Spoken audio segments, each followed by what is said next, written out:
In this interview, I had the honour of speaking with Qassem Massri, a paediatrician specialising in neonatology, paediatric intensive care and paediatric cardiology, originally from Gaza and now practising in Berlin. As part of a medical mission, Qassem attempted to enter Gaza a few weeks before our interview, but was denied entry. Our conversation took place at Oyoun Cultural Centre, celebrated for its inclusive atmosphere and decolonial perspectives.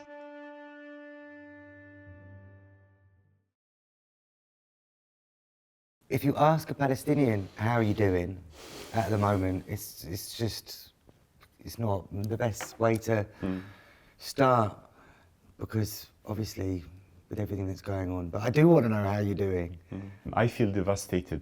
I don't sleep much. I eat once a day, and this is happening since months. So I can say easily that it's the hardest time of my life. So Your three sisters are in Gaza? You've got more siblings? I have more siblings. We are 9. Wow. I have 4 brothers in Germany, and I have 1 sister in Belgium, who left Palestine with her children after the war of 2014. Like 2 years later. And I still have 3 sisters there, and my parents, and of course the whole extended family, and all childhood friends. And Where in Gaza? in Beit Hanun. Almost abandoned city already, like there's nothing, almost no people there, because it was, they started with the heaviest bombardment in Beit Hanun. There is a Telegram channel. I do it only once per day, but I go there, and okay, whose smiling face I'm gonna see now of my friends, my family, my old teachers, is gonna tell me they don't exist anymore. And it's really super weird to be on the other side of the world, just waiting that another part of your memory does not exist anymore. It has been bombed, it has been destroyed, it has been shelled, and yeah, that's how things are going. When was the last time you were in Gaza, or when you were trying to get in, and what's coming up for you potentially in April? I was trying like a couple of months ago to get in. The last time I was there was 2019. But I was trying in 2021, 22, 23, many times. So I have been like at least 6 times trying to get in, and always the Israelis refused to let me in and said my father is not sick enough to be visited. That was the official reason why they refused my application to visit my father. Like as if my father needs to be sick to be visited. Like this is beyond bizarre, actually. There is like 15 medical aid organizations I contacted since October, and they have been like putting me on lists and hold, and when we are going to send missions there, you will be included. But they couldn't send any missions, and I got the news 3 days ago that there will be a Berlin-based organization in cooperation with the UN will be sending teams to Gaza. I hope to be included, so I applied for April, but I got like at least 5 friends who wrote to me that they are in urgent need for pediatricians and intensive care specialists, and I'm both. So I thought I talked to them, and but I had no direct contact. They have only emails. I wrote 2 emails, but nobody answers. Everything happened today, so I asked some friends, and I reached the head of the medical response there, like emergency response, and they said that they have problems to let people who are born in Gaza to get in. Yeah, so our life is fucked, and we are not allowed to help our own families and people. So I don't know. It's it's really hard to accept how much audacity lays into such a kind of. They say it's to de-escalate the conflict. We don't want Palestinians or European citizens with the Palestinian origin to go to Gaza. This is just crazy. Like, we know what's better for you, so we decide that you don't go. But let's bring people who has no idea about what's going there, who doesn't speak the language, and who's not even willing. Like, it's not like that you have so many doctors and you still say, we want those and we don't want those. It's like you have nobody who's going there, and you are still able to tell me, sorry, you are too Palestinian. And it's not, you are too near of the. I mean, this is crazy. My relationship to Gaza is defined by the fact that I cannot go back. And it took me 11 years to go back for the first time to Gaza. Like, I left Gaza 2002, and I managed to go back 2013 for the first time. Those are 11 years, and those 11 years, thousands of things happened. When you go to Gaza, there is this huge checkpoint. There is checkpoint. And you don't see people. You see only guns and security. Areas. The one which was attacked on the 7th of October. And it's like guns and cameras, and you go through small doors. And on 2013, I wasn't sure that they will let me in. So I was all the time. 2009, I tried to go and they didn't let me in, so I wasn't sure they will let me in. So when I was there, I thought, okay, let's check. So they let me through. And after that, when you go from the Israeli checkpoint out, there is a so-called security tunnel. It's over the land, it's not underground. And it's around 3 kilometers. And it's the time where you recognize, okay, I am now almost in Gaza and there is no way back. They will let me in. Like, it was the first time I believed I can go in. And you walk for 15 minutes.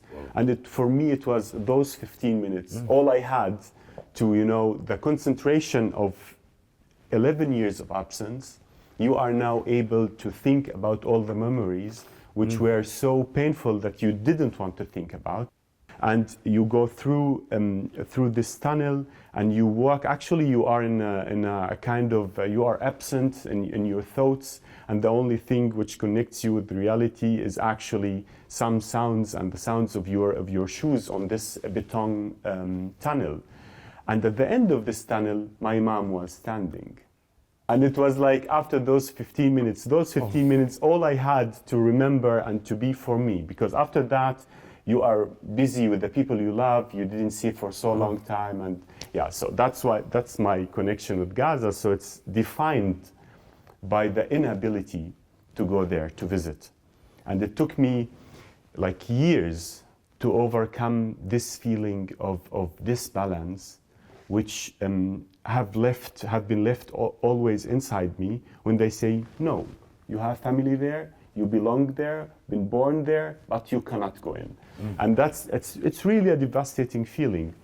And I think one of the hardest aspects of being in Egypt so near, like weeks ago, and not getting into Gaza, was actually that I relived this experience of separation. You are, like, Gaza is everywhere with me. Like, whatever I do, for every free Palestine I say in Germany is actually a deep wish for a free Gaza from siege, from pain, from loss, from memory, from everything. Do you chat with your mum a lot now? Like, what's? Yeah, it's super hard to talk with my mom. Like, there was 6 weeks where I couldn't talk to her at all because it wasn't possible. There was no. The phone lines cut. And then she called me. And she called me through internet to ask me how I am doing, because she heard that demonstrations are banned in Berlin, and if the police are attacking, and I know you are very involved, and so take care of yourselves. And I was like, okay. She's good in full Gaza then. Yeah, she's just going. Yeah, and she said to me, yeah, you have to take care. I know you are very. Involved in all that's happening in Berlin, and take care. Yeah. Bless your mum. There is a poem in Arabic. Yeah. It's one of the most iconic poems. It's written by Mahmoud Darwish. Mahmoud Darwish, he was in prison, and his mom came, and she brought to him coffee and bread. And the soldiers kicked it away, has thrown everything away. So when she saw him, she was crying because she couldn't bring anything to him. So he was trying to calm her down. And later on, he wrote that poem where he says, I miss the bread of my mom, I miss the touch of my mom, and I miss the coffee of my mom, and so on. It's a very, very, very iconic. And he said, I wrote this poem as a kind of apology for my mom, for the tears of my mom, and I didn't know that it's going to be a national anthem for the children of Palestine. That's what he said later. I don't really know if Israelis recognize how much they are losing from their humanity and from themselves by becoming actually their own perpetrators. Like they became a copy of what they hate the most, actually. I don't know when this awakening will be coming, that if you as a sniper, like killing children, women and animals on the street just for fun, and sending those videos into this society, when it's gonna hit you back. And you really think, if you dehumanize people who live 10 kilometers away, that this dehumanization process will stop. Like the next day you wake up and you still respect your neighbor and your colleague and your family. Like this is something like really, really massive, and it's you can't control it. It's not like I push a button and I'm a human again, and I push a button and I dehumanize people again. Like you lose something irreversible. Big time. We need to think just about the fact that every 15 minutes a Palestinian child dies, that every hour 2 Palestinian women die, like that pregnant women die of bleeding because they cannot, they have no medical aid at all. This is a trauma for the Palestinians, but this will be coming back for the Israelis as well.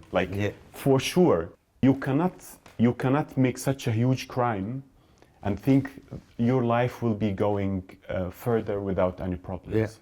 I don't know if you saw the pictures, but Israeli settlers, they were stopping trucks from going to Gaza. To take the aid in? For like literally stopping those trucks which have been loaded with food. Like people are really like literally starving in Gaza. What they are doing there is genocidal and criminal and actually also dehumanizing again. How do you feel about the ICJ court case? Was it last week and a half ago? How do you feel about that? The question is, how much do we want to rely on such a myth like international law, and by whom was it made? Like the premise on which the international law has been built is a whole different, it's a discussion for itself. I surely think it was a win because it was a clear language that Israel is lying, Israel is committing war crimes, that what's happening is genocide. It was more than clear, and I think there is a huge shift before the 7th of October and after the 7th of October because of so many masks have fallen in Berlin and in Germany specifically. They start manipulating the whole topic and trying to put it into relative proportions when it comes to the death and the despair and the loss of the people of the global south. And now there is no space for that. Now it's super clear. Either you are a racist or an anti-racist. Exactly. And you have to make this decision, and you have to own what you decide. And either you are a part of the problem or you are a part of the solution. And everybody have to decide at this moment. History gave us hundreds of examples and roles we can follow. So it's not like we need to reinvent the wheel again. Whatever we think about the 7th of October, it never started on the 7th of October. And this is exactly what needs to be said for 75 years. And then we start on the 7th of October. And what needs to be said is oppressed people have the right to resistance. And if those oppressed people decide to use armed resistance. So it's the right of their, and if they fight for something, it's for justice, for freedom, and for liberation. And that's basic human rights to me. And there is a myth that decolonization is a tea time lecture. We are having it in a warm room with our 3,000 euros projector, and then we talk about decolonization. But it's a violent process. Colonialism is violence. It will never be anything else. And if we are normalizing the crimes of anybody, it doesn't matter if it's a state, it's a person, it's an abusing person in our circles, or it's a state. There is no reason for this person or this state to stop unless there is consequences. Exactly. And boycott is one of the most important, I think that there is a mutual shared identity in this kind of experiences. And that's where the lines of other identities go away, and what stays is the human, collective identity, which brings us together. And that's exactly the lesson we need to learn from the Holocaust, that it brings us near and not far from each other. And the experiences we collect, or we need to collect and protect from the Holocaust time, the people who survived, are exactly those lessons who are also applicable everywhere else where such a big pain happened as well. And I think that's beyond nationalism, that's beyond way beyond any kind of religious or cultural identity. It's something, you could call it really universal. You've been in Berlin now 20 years. So you came as a student doctor? Yeah, I came as a student. I was not even 19, I was 18 years old, 18 and a half, and I came from Gaza. I had a mission. I want to study and go back to Gaza. So that was the plan. And so I learned German within 8 months. 1.5 years later, I was a medical student. And 500 applicants, 2 spaces, and I got 1. I finished my study. It was 2011. Gaza was devastated. I finished my so-called residency and became a specialist. It was 2016. Gaza was more devastated, and I thought, okay, let's check what's going in the next 3 years. So I decided to make neonatology and intensive care. It was 2019. It was even more fucked up after the war of 2014 and 2018. So I thought, okay, let's check what's happening. So I changed the hospital, and I went through the residency of pediatric cardiology and intensive care, and I finished it 2 months ago. And the plan was, okay, in October to finish that residency, to make the exam in December, having 2.5 months of free time to study a little bit and to go to Palestine and having a little bit of a time, and the 7th of October came. What would you say to your 18-and-a-half-year-old doctor now? Okay, it's not an easy question. And I am at the moment of reconsiderations process. It means I feel that I lost all my wisdom in life, and I am starting back to zero. I feel now in this community, in this country, in this society, that I am being tolerated as a person only for my function and not for my human values. And it was like a really devastating feeling to see what's happening in Palestine, specifically when you see that a genocide happening through the destruction of the medical system. And like a massive silence everywhere. Some colleagues were like, they are outspoken toward me. They speak to me about that it's unfair and what's going on, blah blah, and this overkill, how they call it. But that's it. What I do is like really hardcore medicine. Like it's really the gray zone between life and death. So, surgery? No, we do intensive care for babies. Oh, wow. So I was doing that for a while, for 5 years, and then I moved on and I started pediatric cardiology and intensive care on another level for children and also for adults. So actually, those are people who you are working with on really, really in hard situations. Yeah. Like you feel the most deep point of yourself while you are doing that. And only one single colleague wrote to me, "How are you doing?" after weeks. I found out later that they were overwhelmed with the situation.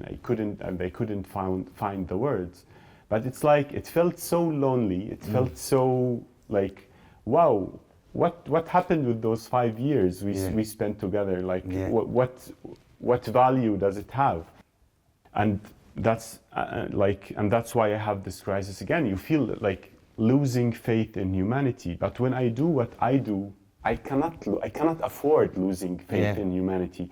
Can I afford giving up? That's the question I do every day. I make to myself every day. Like what happened in Berlin changed my whole life in Berlin. To me, I wouldn't have said Berlin is like home. I think that home is the place where all our attempts to escape stops. That's a quote by an Egyptian writer. Yeah. Home is the place where we all attempt to escape stop. Yeah. And the point is, Berlin, since 2019 and a bit more before, became to a very, very hostile, oppressive, anti-democratic place for Palestinians. And I have been, with Palestine Speaks, one of the witnesses to see every single step how these authoritarian, anti-democratic measurements have been done against Palestinians, how law has been directly ignored and used to criminalize Palestinians.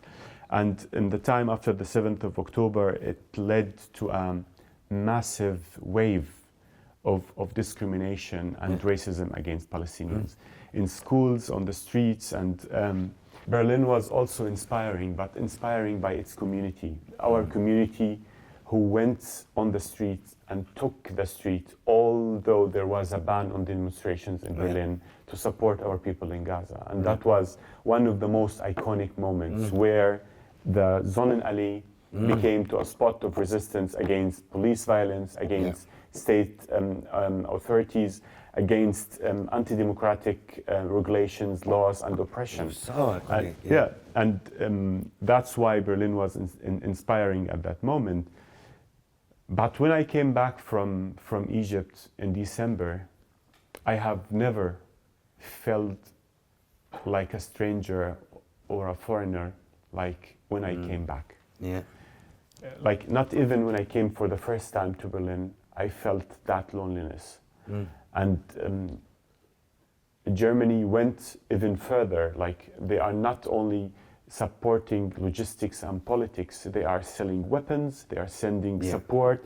They even wanted to be as a third party in the ICG, which is like really embarrassing. So embarrassing. It's like their expertise on genocide is by doing genocide. At the same time, they think they can polish their image and use Israel to rehabilitate Germany and as a kind of replacement of a nationality. It's gonna back. And put their own past it. Just you Palestinians, Arabs, and migrants. You people of the South have to deal now with the Holocaust. You have to deal now with the European racism, which brought antisemitism into this world.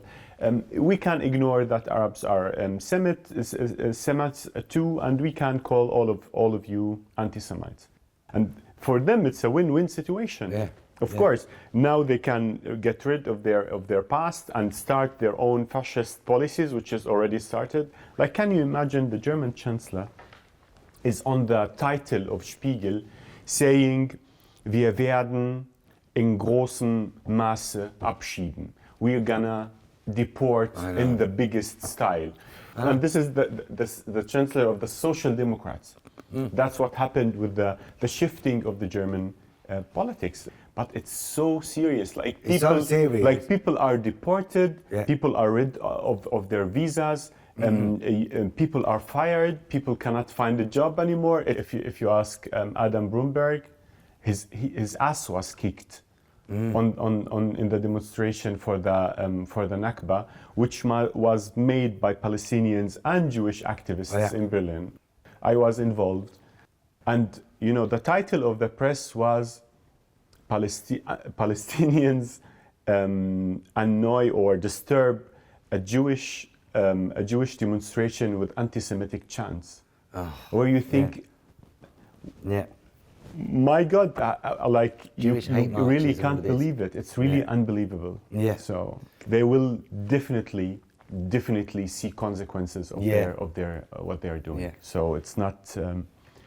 I don't think it's gonna pass this way. When you think about the future, do you have hope? Yeah, that's a very interesting question, and the answer is a bit more complicated. Like, if I talk about this time of my life, I am not run or led by hope. I am led by obligations. Okay. I need to do what I do to survive this time, to be able, in weeks or months, to produce hope again for the people I love. Yeah. To me, it's an ambition to have a PTSD, because we are damned to be in the TSD. We don't have post-traumatic. We are damned to be in the traumatic for generation after generation. And at the moment, I am not able to think beyond what we are going through, what we are losing, what we lost, and what's happening at the moment. Thank you so much, Thank honestly. you. It was a pleasure.